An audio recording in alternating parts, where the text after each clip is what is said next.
we've talked about lockdown and how difficult it's been, and you had 18 months of not really having a lot of gigs. And when you have our gigs, obviously they're on Zoom and socially distance, etc. Mm. How excited are you, A, to get people back, and how excited are you, B, just to hear people singing back to you? Because that must be one of the greatest things on stage when you actually hear people, especially with Tina Turner. Everyone knows all the songs, so how great is it going to be that those Yeah. people are able to do that? I think it's wonderful. We had our first show on Friday, and honestly, I didn't even know where my energy came from. I was like on stage because, like you said, that energy is just second to none. So I think that's what I look forward to the most. And you know, when you look out to a crowd that's singing back to you, you see people and you see their stories. You know, there's the elderly couple who've probably not left their house because they've been sheltering. What do you call it? Sheltering? You know what I mean? The vulnerable people. You know, you see the younger people and you see children actually who shouldn't know Tina Turner because they barely know Spice Girls. And you see them singing back as well because they're actually familiar with the songs. And so for me, it's just looking out and seeing people and seeing their stories, I think is just one of the greatest blessings in being a performer. Are there any particular songs or particular things that are going to happen on the night that you prefer? I mean, is there a song choice you just think, wow, this is my favorite? Because she was the queen of rock and roll, wasn't she? So Yeah. the one that really stands out for you? Everyone always assumes it's going to be Proud Mary.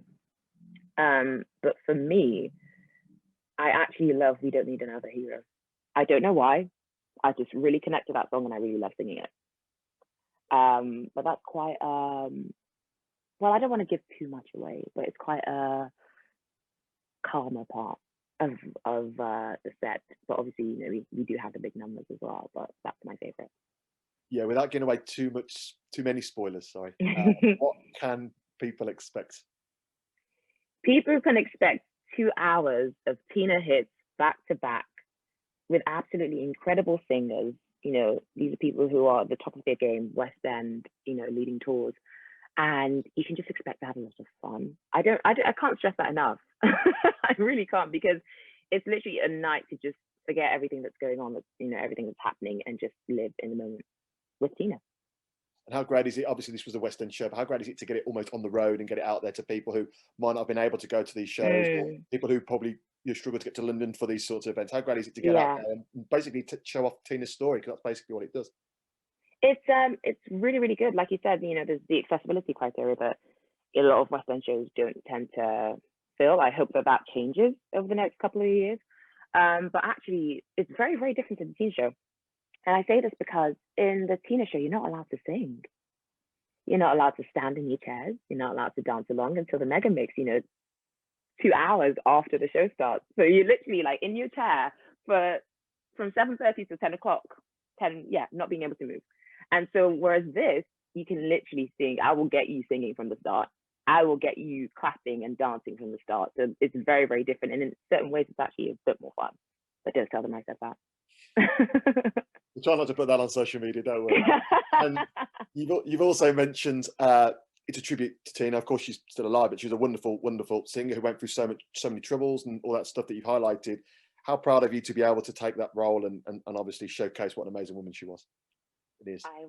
I made that same mistake. I will never do it justice enough, like I said. But it's been a really amazing gift to be able to perform like she does. She's my inspiration. I used to sing Tina Turner songs before I did the show. There's a video of me somewhere, I'm not going to tell you where, of me singing Tina Turner songs about 15 years ago. Then I think, you know, about 10 years ago, I wasn't that young. And just to be able to sing her songs that people and be able to share her story is just one of life's blessings, I guess. Yeah, I don't take it for granted at all. Yeah, she's a special musician, isn't she? And yeah, obviously, hopefully, with a big crowd as well. Yeah, I mean, if you can get one thing out of this, I presume it would just be seeing loads of smiling faces, singing back to you. So that's what you dream of, isn't it? That's it. That's absolutely it. It's for me, performing isn't ever about me. It's about the people I share the stage with. It's about the musicians. It's about the other people who sing along, and it's about the audience. It has nothing to do with me. I'm just there as a vessel to help people have a good time or to give them escapism. So yeah. Oh, that's perfect. Thank you very much for your time. It's all right.